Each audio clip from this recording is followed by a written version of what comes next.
Just real quick, I wanted to let listeners know that we have a content warning for this episode around sexual assault and sexual violence. Welcome to Feminist Frequency Radio. This is the show that asks you to be critical of the media you love. I'm Anita Sarkeesian. And I'm Kat Spada, and this season, our feminist media criticism takes place in the Los Angeles war zone in 1999, because this is the season of cyberpunk. Mr. Deckard, Dr. Eldon Terrell. The new millennium, this is amazing, will bring a new experience. How do you fit all that in your head anyway?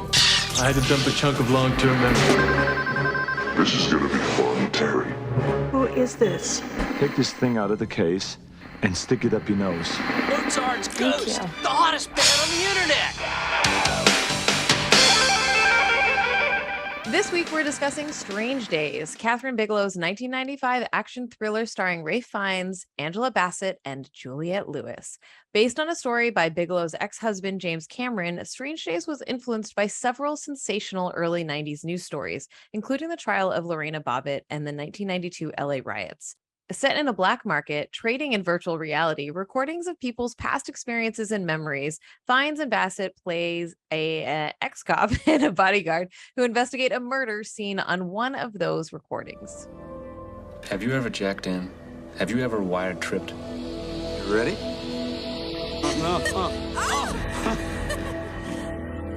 This is not like TV, only better. This is life.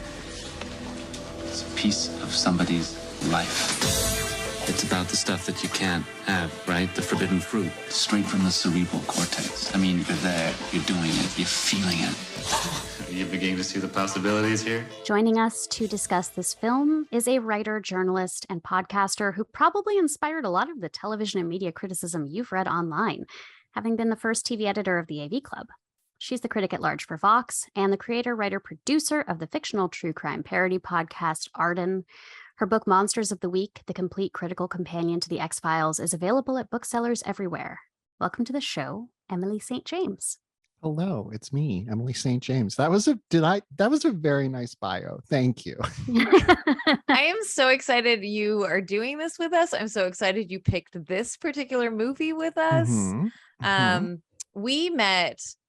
I've known of you for a long time, but I didn't know who you were when we met. It took me like a minute to click in, but it was in the middle of COVID and you and I were both being interviewed for some weird ass sitcom through the ages TV series. And we were both sitting in the makeup room, like in this weird COVID haze. And I was like, wait a second, I think I know you. Yes. I was like, you seem familiar. Yeah. It's that thing where like when someone is well known on the internet, as I would say we both are, and you're like, I think that person might be, but it's not like it's not even like it's like like someone who's like on a TV show where you're like, okay, yes, of course, it's just such a weird thing when a person will come up to me and be like, are you Emily St. James? I'm like, how do you know that? But then I'm like, oh, right. I do things online and people like pay attention to them. Yeah. So it's super weird. And then when you're like in a space together, you're like, is it weird if I say something and you're not that person? So anyways, I am so stoked for you to do this. I know that you've seen Strange Days before because you were just like, boom, this is the one. I know this movie. This is great. Kat, have you seen this movie before? I haven't seen this movie before. I barely knew about this movie's existence before. Wow. I think I conflated it with Near Dark. Like when I would think like, Kathryn Bigelow did those early movies that she did, like it was just I could pick the poster out of a lineup. But when she made the cool movies before the warmongering movies. Right. Yeah. And I mean, you're going to be like disappointed in me, but watching this, I was like, I really want to watch Detroit, I guess. I really would like to see what kind of take she's going to have. Because I have questions, and watching this, like every sequence of this movie was so striking for a number of different reasons. I was like, why haven't I heard about this scene? Why haven't I heard about this technique? Why haven't I heard about this? Like, somehow it has been completely absent from my primordial soup of movie knowledge. And Wait, you mean movies about female directors get thrown under the radar and not given credit for doing cool things? What? Oh, right. I forgot about that part. Yeah, it was first, and it was like, am I going to watch it again? I don't know. That's the thing. I loved it. I guess. I don't know what to say. It was a huge movie watching experience 2 nights ago. This movie is imprinted on my biology at this point because I did watch it as a child when I was young, and I really loved it. And the reason I watched it was because I think it came out around so my sister's 11 years older than me. So this was before I thought my sister wasn't cool. Like, you know, when you're still young enough that you're like, I was like, oh, like top 40 radio, that's cool. Before I like gained my own style. And I think I was eavesdropping on a conversation she was having where she was talking to her friends about how she really wanted to watch Strange Days and A Clockwork Orange.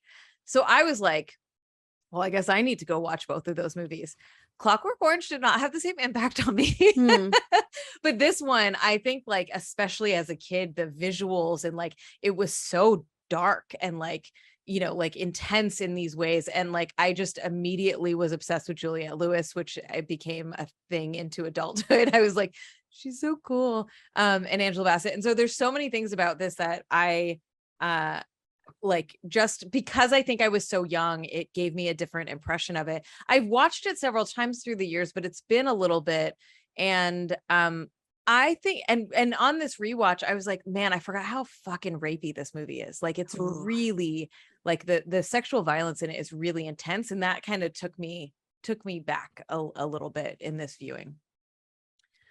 I watched this movie probably dozens of times as a teenager, like at least 1 dozen. This was one of my favorite movies ever made for a while. I don't know if I would put it at that same level. I think it's Kathryn Bigelow's best movie, though. Like, I love this movie still to this day. It is very much obviously made by 2 well-meaning white liberals who are like, well, if we just talk to each other, we'll figure this out, right, guys?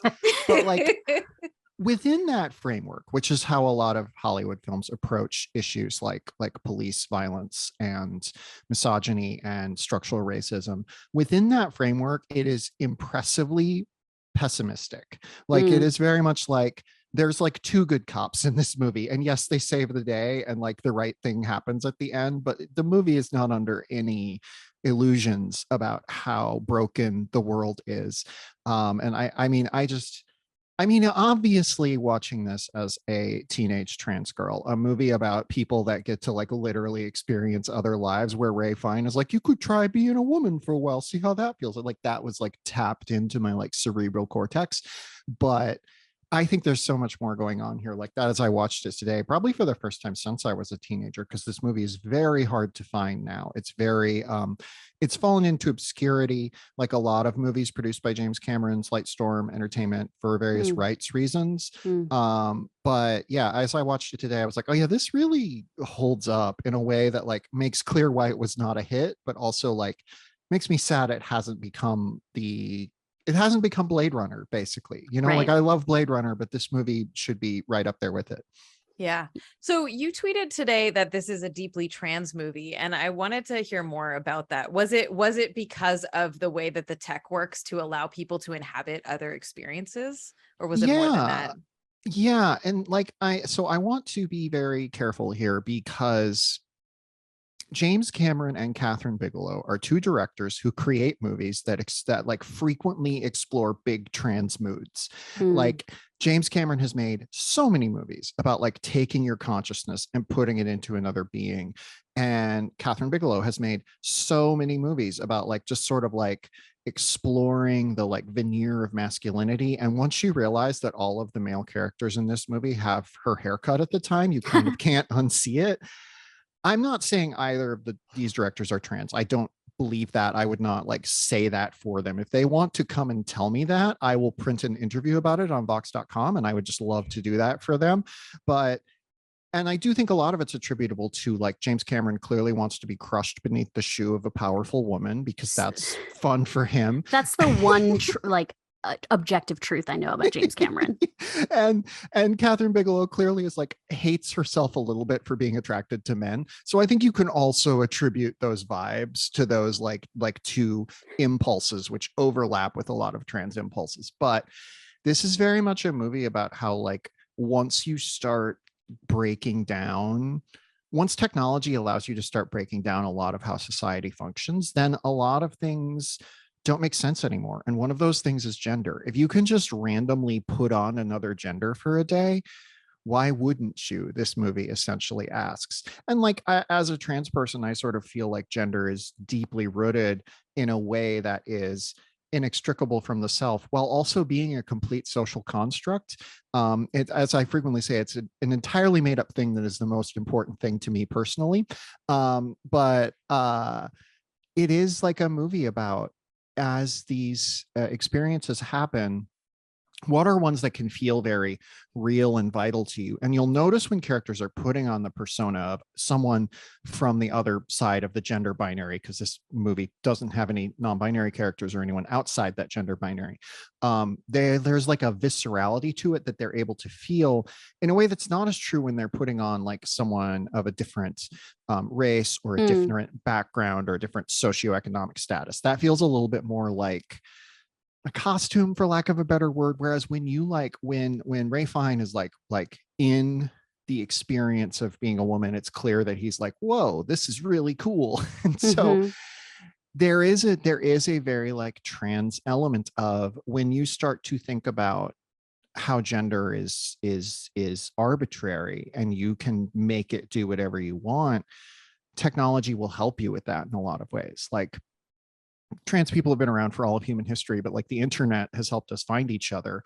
And this movie kind of feels like it's about that. And like, I'm going to go really deep in the trans weeds in a little bit, but I've talked a lot. So I think that it's also kind of about that experience of when you come out as trans and you're like, oh, gender's made up. Then suddenly you're like, well, monogamy is also made up. Wait a minute, capitalism's made up. And you just like go down the list of things that are like, this was constructed by people hundreds of years ago. Why are we still doing this? So it is kind of also a movie about that.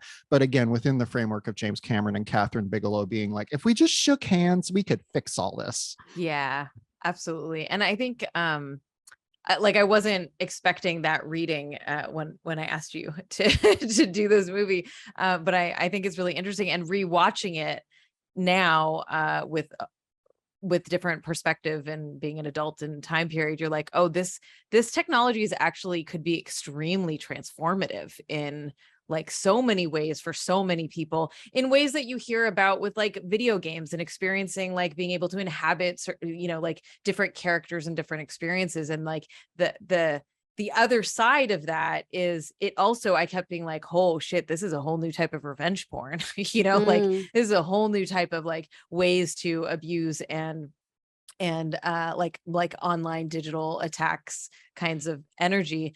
And I really love that you brought up the like, we just shake hands because we're good liberals and we just got to talk shit out. I don't think that it's a movie about there's just two good cops. I think there's two bad cops, right? Or like three bad cops, and then the rest of them are good. So it's very much the like bad apples have to be weeded out of the force to some degree. And I know that there's like an energy of like more of them are bad and there's the one captain that's good, but it really did feel like, well, now that we arrested these guys, that's it to some degree. Yeah. And I think to put it a little bit more accurately, it is a movie that believes the police as a monolithic force will just sort of follow whoever's closest to them.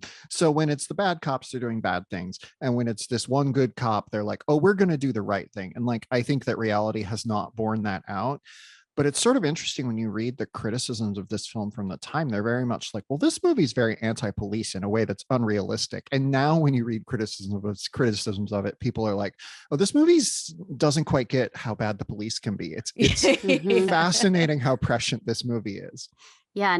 And as you said earlier, like why this wasn't a bigger hit or hasn't been as like widespread remembered as other movies. That whole last like New Year's Eve sequence, not only does it feel like it hinges on like, the big MacGuffin is like, can you find the one good cop? Like, if you can get to the one good cop, which is like, that's like the ultimate challenge of that they have to do. But also I thought like, oh, it's incredible to me that I haven't seen this scene of Angela Bassett beating down our two bad cops and handcuffing them. And I was like, why isn't this scene like everywhere and in music videos? Like, people should be talking about it. And then immediately she starts getting beaten. And I was like, oh, this is a scene, like, people must have watched this and felt so deeply uncomfortable, which is a good thing. But like, yeah, this is a movie that I think really, really plays on a lot of like this, what psychologically filmmaking techniques can do to you. Which is why I'm like, I would love to watch this again. I thought it was fantastic and interesting, and I feel like I will get more out of it watching it again. But that first person shooter style rape scene is so horrible. And I thought, I've seen a lot of rape scenes in movies. They're ones that you see and you chalk it up to just the way you see a lot of other violence in movies. But psychologically putting the goggles on the viewer is really something that's like just deeply uncomfortable. And that they then the actors have to try to portray that afterwards. You have like Ralph Fiennes going like, oh, or like trying to take the squid off his head. But it's impossible to really replicate what it would feel like to be experiencing the sensations and reality and identity of somebody else that you're inhabiting. And this isn't like virtual reality, right? They're actual memories. They're actual things that have happened. And that's different too. And all of this, I was like, I feel like this is the first time a movie's making me ask some of these questions. And that's incredible. The like real richness of the metaphor at the center of this movie, of the squid, can stand in for a bunch of things, but I think the most sort of obvious thing that a lot of critics have taken away from this is it stands in for filmmaking in many ways, and like telling a story through visual images. And I think it feels weird to say like, this is my favorite rape scene, because it's not, but I think it is a rape scene that like has something to say. And like, that's why it's so uncomfortable, because it's not just there to like juice the story. Yeah. It is there as this like really rich examination of the ways in which movies are re-traumatizing and like triggering for sexual assault and abuse survivors. Like, as someone in that category, it's very the thing where the rapist puts the squid on his victim so she has to experience what he's feeling is like I could write a 50-page paper on that moment alone, because it's so evocative of the ways in which we don't even really think about how rape scenes function in a lot of media. And like Kathryn Bigelow was very clearly thinking about that very hard. And like, I don't know, I think it's a brilliant sequence. And yet every time I recommend this movie to someone, I'm like, by the way, there's this thing, there's 5 minutes in the middle of this movie that you might want to just fast forward over, or like read the Wikipedia plot summary, because it is intensely hard to watch. We always talk about the rape scene in Irreversible, and that being a protracted scene where you're held at a distance and the camera doesn't move, and a bystander walks in and out of the scene and puts you in the place of the bystander. Like, that is a very effective scene for also putting you in the position of asking questions about how you observe violence and how you are complicit in things that you observe, etc.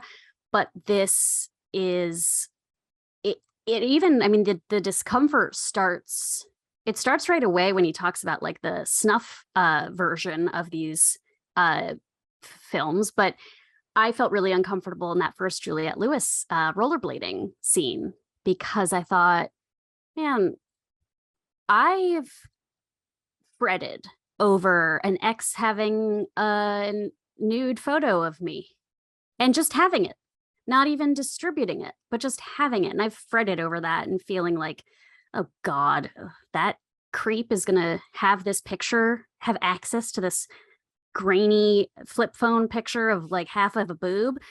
Gross, And then to think of like, oh God, this person can relive these experiences with you. And I'm not consenting to that. But I guess I consented to it in the time. Like even that was troubling. And what I really appreciated about this movie is the story doesn't start until like an hour in.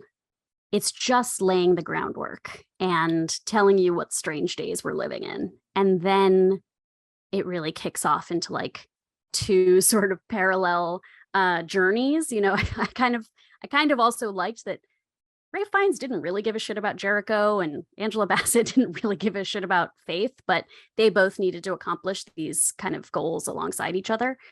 And again, I was like, most Hollywood movies don't have that breathing room. They don't give you that. They just need to jump in and get from like plot point to plot point. So this was, the more I'm talking about it too, I'm like, oh, I definitely want to watch it again because it raised so many questions for me in the first viewing. I think that the aesthetic of this movie is such a critical part of it, and you could do another viewing of it just to like look at the world. I think the three movies of Kathryn Bigelow's that I've seen is Near Dark, Point Break, which everyone knows is one of my favorites, and Strange Days, and they all have very distinctive tones.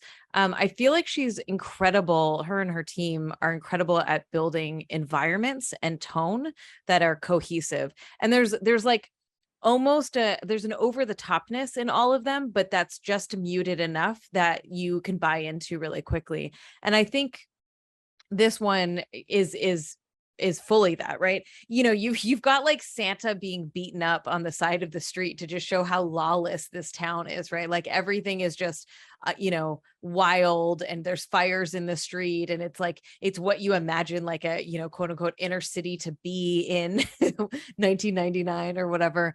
And then you see the people with a lot of money and a lot of wealth and like that disparity, right? Which is again going back to that like the liberals wanting to show how like real the world is, but the aesthetic of it, right? The club, the music, like the soundtrack, like this must be how I learned about Skunk and Nancy, which is one of the bands that plays that I loved when I was a kid, with like a Black female singer punk band, which it was, if you were into punk at the time, it was very white and male dominated. And so like the music, the tone, the aesthetic, the lighting, like as it's cheesy, but then it quickly becomes like your whole universe while you're in experiencing it. And I think that that's something that really sucks me into the whole experience of this movie. And like, so Juliette Lewis, I mean, as a teenager, I obviously thought she was very cool. She actually has a band, or she did. I don't know if she still does. I think it was called Juliette Lewis and the Licks. I've seen them live once, and it's that, like, it's her and Strange Days is her band. And this is just a total aside.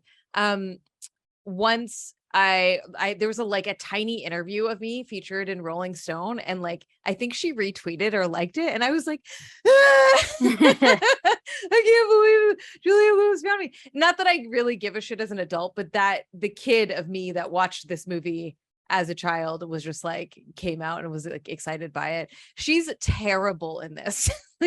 I feel like she's like the weakest link in terms of acting in it, but I will give her all the forgiveness, because whatever. But this cast also I think is really phenomenal. Like Michael Wincott, every time he shows up, I'm like, yes, you're the best bad guy ever. Like you're horrible and a monster. Is he the record producer? Philo. Yeah. Yeah. Okay. And Angela Bassett, I remember, we talk a lot about Sarah Connor's arms. I don't know why we don't talk about Angela Bassett's arms. She comes out and she's just fucking ripped and just like amazing. And yeah. Listen. After last week's episode, I asked you offline, I was like, do I talk too much about the crushes I have on actors in movies that we talk about? And you were like, it's fine. Angela Bassett is the one celebrity that I have seen in person. I'm cool and I grew up in LA. I usually don't go talk to celebrities. I saw Angela Bassett at an event 2 years ago. And I was overcome with this feeling that I had to approach her. But there was a small part of self that said, if you approach Angela Bassett, you are going to touch Angela Bassett. And if you touch Angela Bassett, you'll disintegrate into a pile of dust. So I kept a respectful distance and I stared at her for like the duration of the party. I need an entire series, like a televised series, getting her character from waitress whose husband is getting arrested in the flashback to ripped bodyguard limo driver. I want to know how that happened. I'm fascinated by this character. It's inconsequential to me that they kiss at the end of this movie. I don't feel like it matters what kind of relationship they have, but I want to know about her world. And the fact that there's a moment when they kind of go into hiding, like they go to her sister's house or something, and she's seeing her son play with people in the neighborhood, and it's New Year's Eve, and he's kind of happy and carefree for a minute. And she just smiles looking out the window. And I was like, we're deep now into the plot of trying to find a killer. And this movie's giving me just a moment of seeing this woman like pleased that her son is having a peaceful experience. And that is telling me so much more than any number of like action or plot scenes in a given movie. Also, yeah, Nero walking as into this black like New Year's party as the only white dude. I was like, oh my God, what the fuck is happening here? I think that Juliette Lewis, the song she was performing were PJ Harvey written, I believe. That would make a lot of sense. She was cool in this movie. I also thought, like, was this her first like non-child actor role? I mean, she did that one with Woody Harrelson, Natural Born Killers. Yeah, around this time, right? I don't know when that came out. That's 94. Yeah, that's 94. Yeah. So that's right before this. Yeah, she's. I was talking about this with my wife. I was like, is she like as an actor? You know, how do you feel about her? And she's like, she's always interesting. And I'm like, even when I don't like her in a movie or a TV show or something, she's doing something fascinating that I kind of can't look away from. And when she's dialed in, she's so dialed in that you're like, yes. And it's almost like she kind of doesn't care about the tone of the thing. Like she wants to, she's going to do her thing. And then everyone else is going to like, figure out how it fits in. I did think a lot about how Angela Bassett especially, but also Ralph Fiennes, are much more emotionally real than you see in movies like this. They are playing, especially that scene where they're just like arguing about, comes pretty late in the film. They're just arguing about like life basically. And it's so powerful. And I'm like, oh, this is part of why this movie flopped. It is very hard to watch this. It's very real. It's very, they're laying their guts out on the floor. And I think Juliette Lewis is in the more conventional version of this movie that is a little bit pulpier. And like, I think that's why she kind of feels discordant, but she's having fun. She's doing interesting stuff. Like every time, everything she does is fascinating to watch. And like, sometimes that's all you want out of a performer. She's like Christopher Walken. Like she's bringing Juliette Lewis to this movie. But was she Juliette Lewis before then? Like are these the movies that helped make her? I don't know what her history is. I feel so her first movie, her first movie is Cape Fear, the Martin Scorsese movie. And she gets an Oscar nomination for that. And she's fantastic in that movie, but she's also playing like a teenager who has a flirtation with a grown man. And like, you're like, okay, sure. But that's like her big breakthrough. And like she gets an Oscar nomination for it. So she's already like doing really interesting stuff. I think she just wandered onto the set of a movie and was like, I'm the most interesting person alive. And everyone was like, you know what, you are. You get to be in the movie. Yeah. And like she looks a particular way, right? And like they definitely use that in this movie. And she's appealing. And like, her like I was watching what was I watching? I was watching a movie the other day and I was like, I was watching Now You See Me. which whatever, y'all can okay. talk all the shit you want. I fucking love these movies. They're just, It's I a love Magic Trick Ocean's 11 type of thing. Okay. Yes, I will watch any heist movie. I don't care. But the casting was really off because two of them have no stage presence. So when they're on these huge stages, it feels really weird.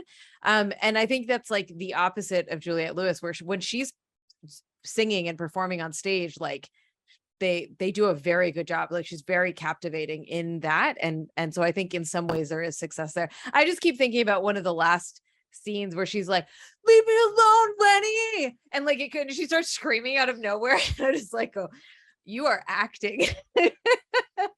But that last video clip where I guess you're not supposed to know if the man that we're watching through his perspective is raping her or if she's consenting to rough play. Like we're not really supposed to know what's happening in that scene, and her acting is so flat in it.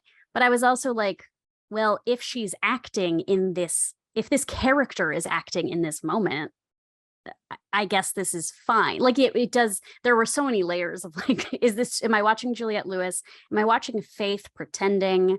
And then I'm supposed to think about how Ralph Fiennes feels about it. And I don't really care, but yeah, it's not really the point by that time in the movie. I just rewatched Cabaret with Liza Minnelli, and like there's a similar thing there where you're like, she's supposed to be kind of bad, right? But she's Right. Liza Minnelli. She's just like so good. Right. It is that interesting thing of like the hardest thing for a lot of actors to play is like a bad actor, because like they get asked to do it every so often, and like Liza does the opposite thing where she's just like, I'm Liza Minnelli and I'm gonna blow you off the stage, kid. And then like, you know, Juliette Lewis in this is like, I think she's trying to deliberately give a bad performance in that scene, but it just leaves you being like, did Juliette Lewis like just not really want to be at work that day? She was over hanging out with Tom Sizemore. I think one of the things, so the movie is about catching these murderers, which is I mean, the movie is about tech, like whatever, you know, like plot, blah, blah, blah. I don't really give a shit about any of that when I think about this movie. It's aesthetic and it's these characters and these worlds and this club that I desperately wanted to like hang out in as a teenager, that I would be like, please, I never want to be in a space like that ever again as an adult. But the influence of the LA riots, right, I think is huge on this, right, with the police violence, particularly targeting Black people, having the Jericho One, the rapper who like openly speaks out against injustice and against the police being murdered by the police. Like it very much like, I don't know, feels like of the time. And I think it's fair, you know, whatever, in the hands of the wrong people to some degree. But I think it's really interesting, Emily, when you were talking about how the critics reacted then versus how they react now to this kind of story. And like, what does it mean in the hands of these white creators to be telling this story and having it kind of be an aside, right? Like it's not really about the cop killing this guy. It's about the evidence of the woman seeing that the cop killed this guy, right? Right. Yeah, and it is really like the Rodney King beating that touched off the LA riots was just because somebody had a camcorder, and like we see like the reason we are so much more aware of police violence is just the presence of cameras. Everyone has cameras now, and this is kind of a movie about what happens when police turn off their body cameras in a weird way. Somebody tweeted that at me, so I'm stealing it from them. Thank you, person who tweeted at me. But it's a really like, I'm fascinated by that soup. Like I do like Kathryn Bigelow a lot. I wouldn't say she's like my favorite ever. And I think she's gotten a bit of a bad rap in recent years in terms of her people interpreting her as conservative in some ways, not like in the sense of like she, you know, voted for Trump or anything like that, because I don't think anyone believes that, but in the sense of her like supporting state power because of a certain reading of Zero Dark 30, which I disagree with. But like, I think what she's interested in is the way, again, it is kind of like the thing in this movie where the police just follow whoever's closest to them. And she's interested in the way that these predominantly male-driven institutions are so susceptible to basically a cult of personality. If everyone's like, well, that guy seems cool, then they're going to just do whatever for that person. And like, I think in some ways Zero Dark 30 is her most personal movie because it's about a woman trying to figure out what it means to exist in this space. And like, I think if it wasn't based on a real story, people would have fewer issues with it. But I always like sort of think about how that movie was originally about the failure of the US to capture bin Laden. It was about all of the like things that people did, and then they never found Osama bin Laden, and he just escaped into the Afghanistan mountains or whatever.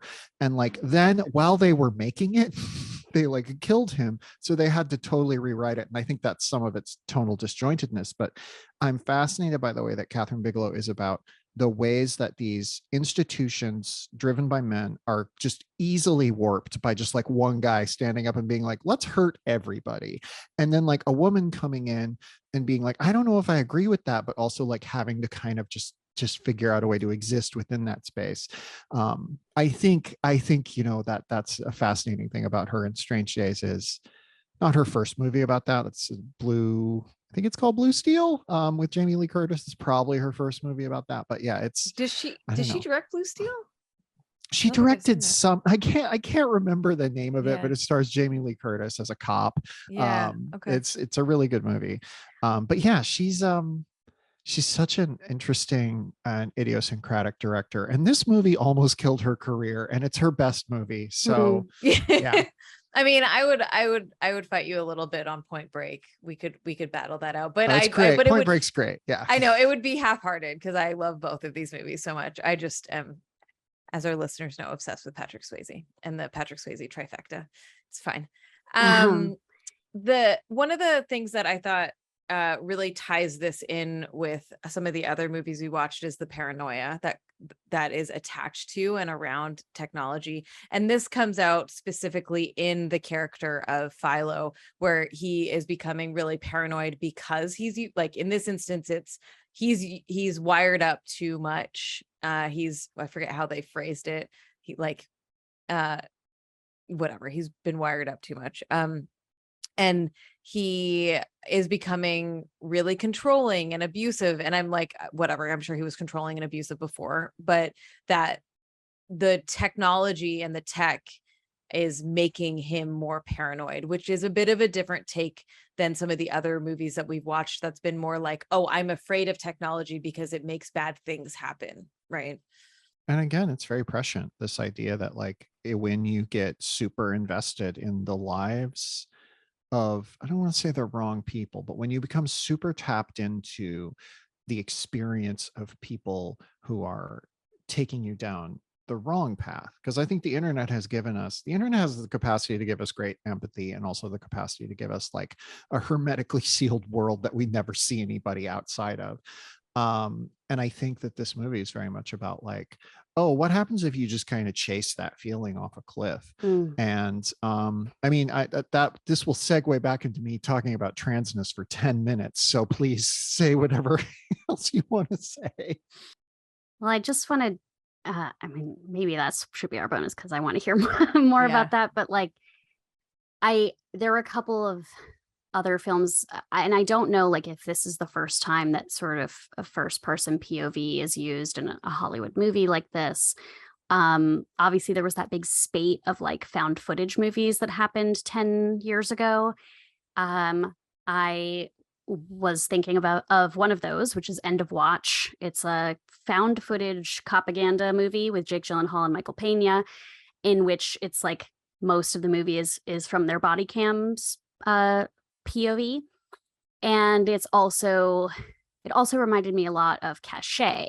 And with Cachet, it's kind of another similar thing where you think the movie is about surveillance and paranoia and privacy, but ultimately it's about a much bigger socio-political issue and how that plays out in our lives. And so I felt like that was just something that this movie, I think, does well, is it asks those personal questions. Like that's kind of what Ralph Fiennes is going through, is like the personal side of being able to tap into this technology and being able to live on this underbelly, and then Angela Bassett's character is exploring the social side of this and like, what does this technology mean about the world we're living in which I took a couple of notes that I just wanted to share. The economy sucks. Gas is over $3 a gallon. 5th grade kids are shooting each other at recess. What are we even celebrating anyways?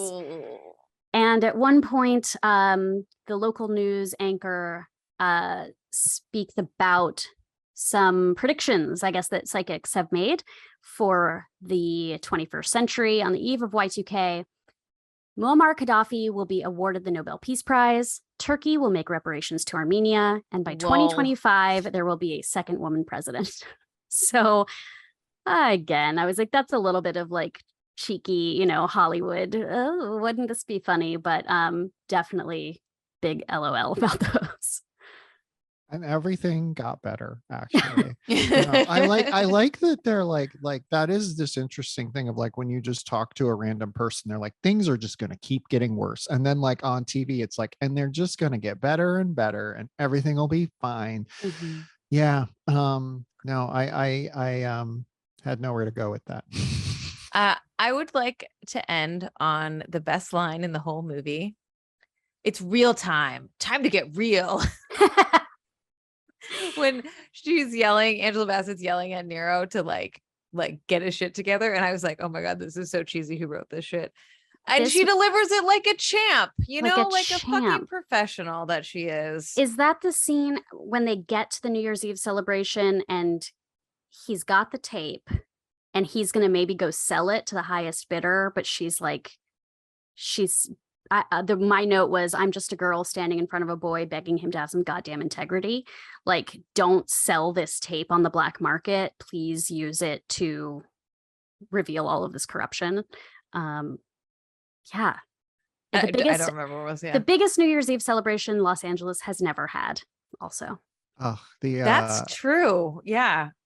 That kiss is so unnecessary, but was so obviously reverse engineered from, wouldn't it be cool if we had a kiss in front of simultaneous fireworks and like a riot breaking out? And it's such a good image that it's the obligatory ending kiss that we don't need, but it's such a good image that I'm like, yeah, whatever, I'll give you that. Yeah, sure, right. Fine. Yeah. It's super annoying. And you're like, that is the part of this movie that I have the hardest time with, where I'm like, why do you like this guy? He's such a doofus. There's nothing redeeming about him. Go move on to somebody else. So when they kiss at the end, you're like, oh, fine, whatever. And you're like, I don't care that he has finally realized that faith is not for him. Like, I just don't, none of that matters to me at all as a part of this movie. It's because James Cameron was really invested in the romance. I read that on the Wikipedia page. He was invested in the romance, and Kathryn Bigelow was like, I want to make something gritty and real. And like, it's so obviously the writing process. Kat, I want to call back to something you just said about the first person stuff.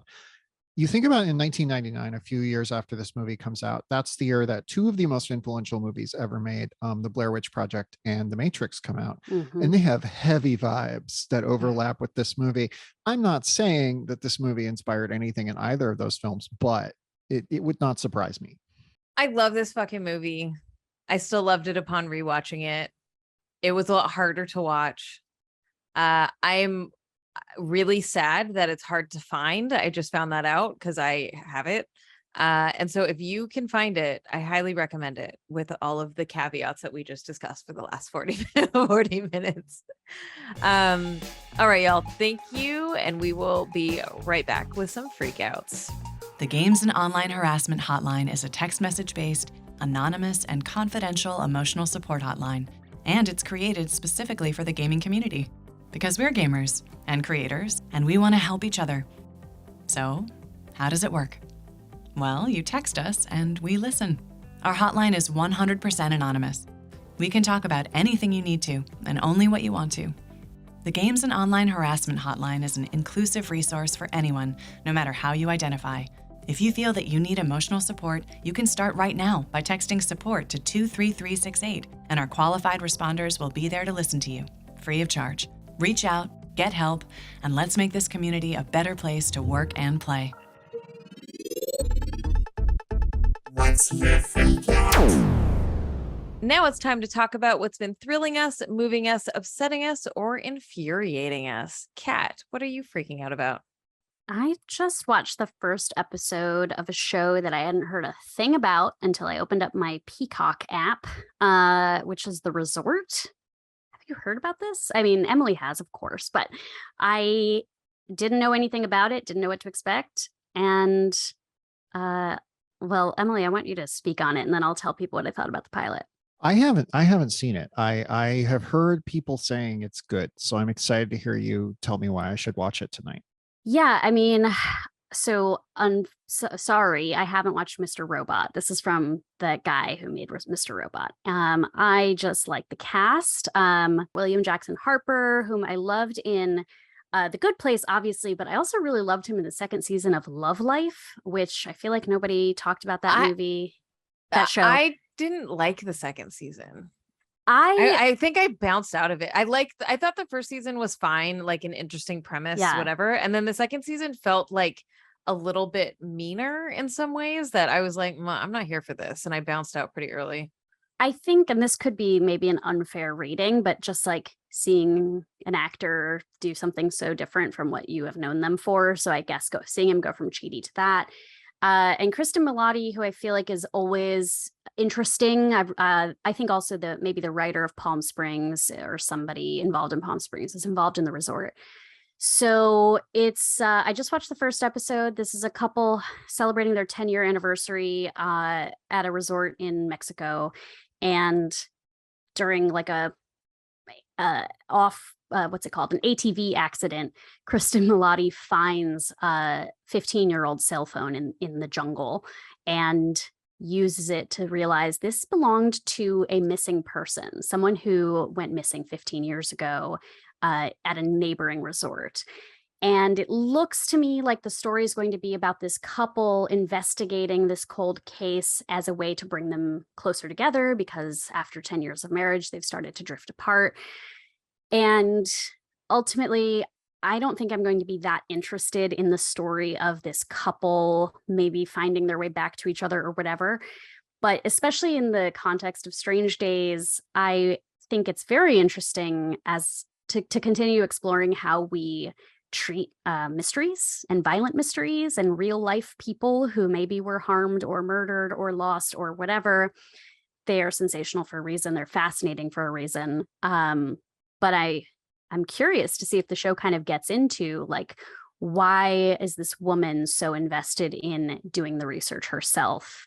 You know, the show wouldn't exist if she just gave the phone back to the Mexican federal government and said, oh, this is for your investigation. But the fact that it's really something that reaches inside of her to say, like, you need to dig further. Yeah. So I've only watched the first episode. I can't speak further about it, but I was definitely hooked to keep watching. Listen, it's because she's seen Strange Days and she knows the only cop you can trust is that old man who looks like Joe Biden. But is Kristen Milotti the one that's in Made for Love? Mm-hmm. Yeah. Oh, fucking loved that show. She was so good in that. What is the line? I mean, I kind of want to watch it now just because she's in it, even though this doesn't sound up my alley. The line about Joe Biden cop is his ass is so tight when he farts, only a dog can hear it. Yeah, I think so. Yeah. God, that's, and you're like 2 hours into like one of the hardest movies, like fucking hard movies you've ever seen. And then you're like, writing jokes. No, the resort sounds interesting because Arden is obviously, we're playing around in that space too. So I'm always fascinated to see other people, their takes on it, and see if they've ripped us off. Excellent. I don't think they have. Emily, what are you freaking out about? Actually, I'm gonna talk about a couple things. I am very much consuming all things Michelle Zauner right now. Yes, I've always loved Japanese Breakfast, her band. But I was recently, story time with Emily. I was recently at a camp for trans teenagers and I was teaching journalism there. And I had a really lovely time with all these kids. And then I just had just enormous emotions about the idea of if I had actually supportive parents who had let me live my life and had like sent me to a place like that. And so the way I processed those emotions was I put my headphones in. After the camp, I went and visited a friend in suburban Cleveland. So I was processing these emotions by putting my headphones in, blasting Japanese breakfast, and walking around suburbia and crying. And I'm like, this is the most 17-year-old girl thing I could possibly have done. So I was like very validated by this like emotional experience. But I loved her music. And then I forgot I had placed a hold on Crying in H Mart at the library. And so I just got it. And now I'm reading it and I'm like, this book is really good.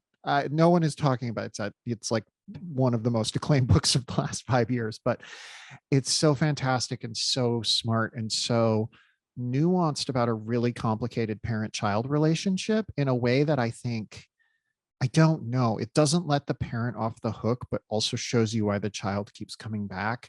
I think she's such a fascinating writer and I love her music. I came here directly from personal training and I made my personal trainer listen to Japanese breakfast while I worked out, which is like a fun thing to do. That's amazing. I have a hold on that book right now. So I'm like LA Public Library. Have more copies of things. Oh no, listen, I'm like excited to read it. I'm like overdue. They keep sending me emails, so it's possible I have your copy.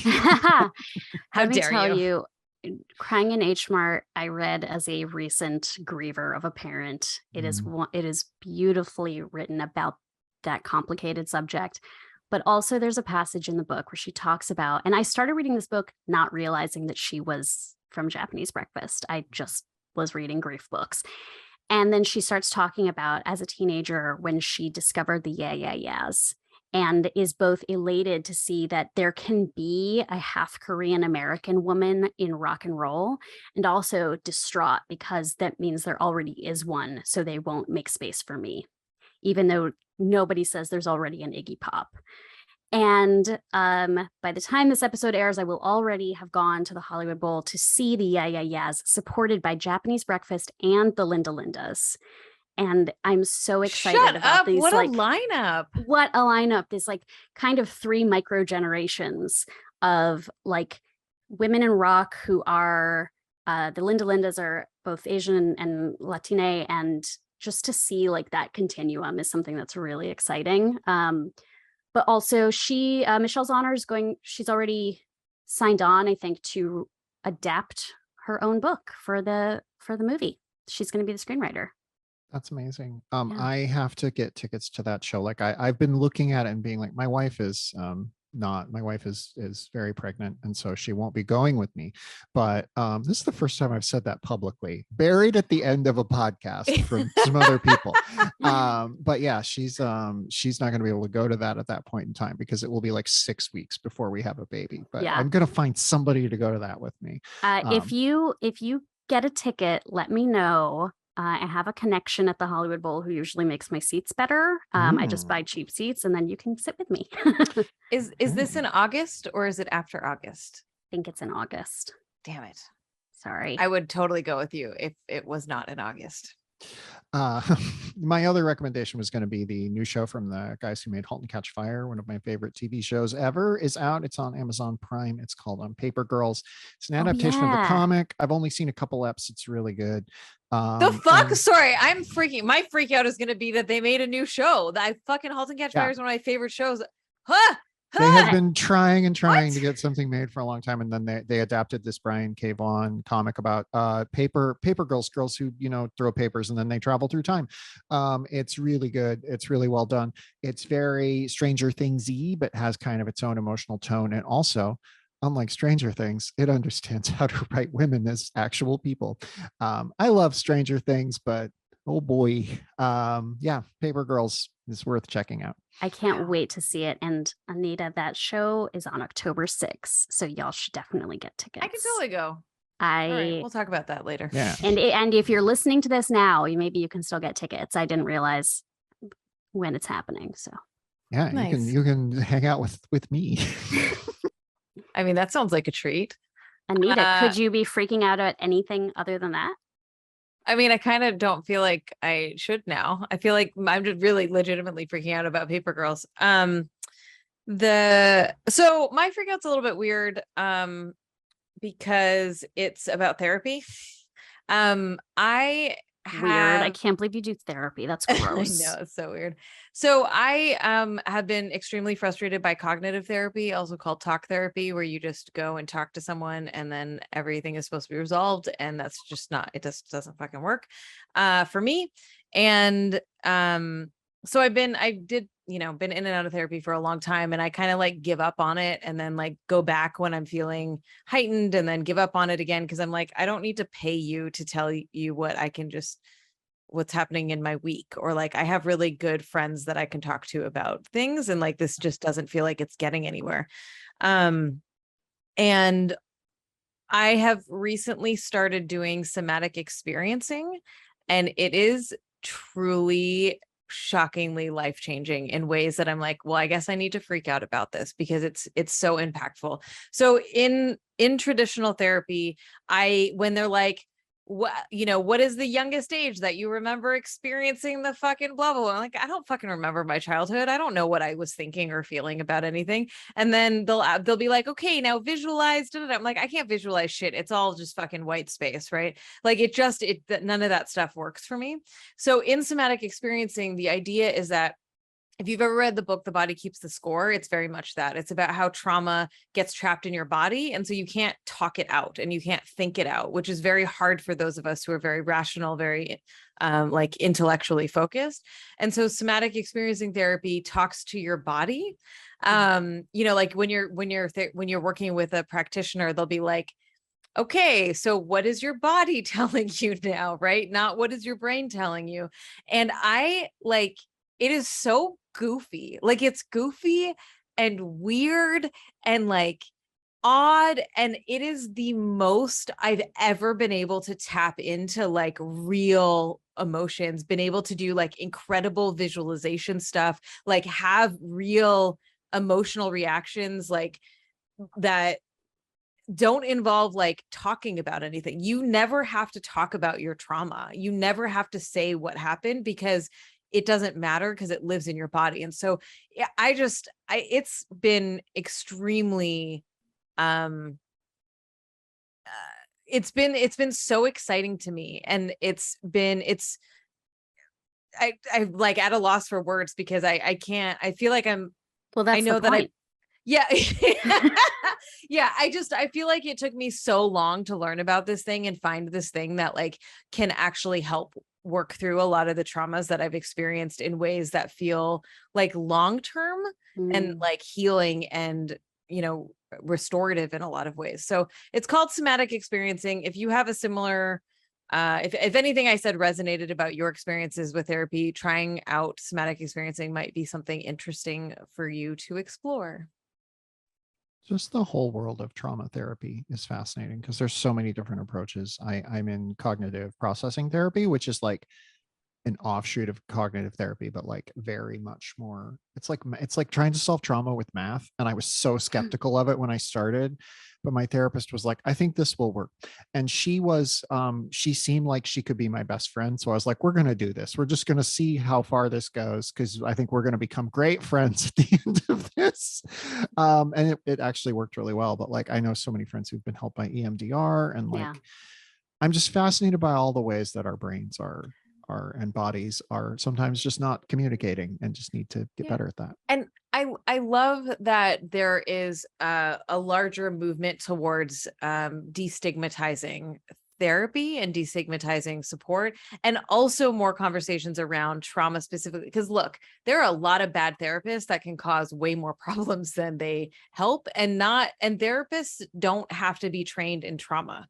So like if make sure you're seeking out therapists who are actually trained in trauma response and understand that and do try out different variations of this. I've done EMDR. It doesn't work for me because it does require you tapping into the feeling. And I'm like, I can't access feelings. Like I can't just be like, how did you feel about the thing that happened yesterday? Like I texted Kat before we started recording about something I was really pissed off about. I'm over that now. I can't tell you how I felt about that anymore. Right. Like it just gets trapped and stored. So, and I want to PSA to anyone listening, it can be a really long road to even Google how therapy, getting that first step can be years long.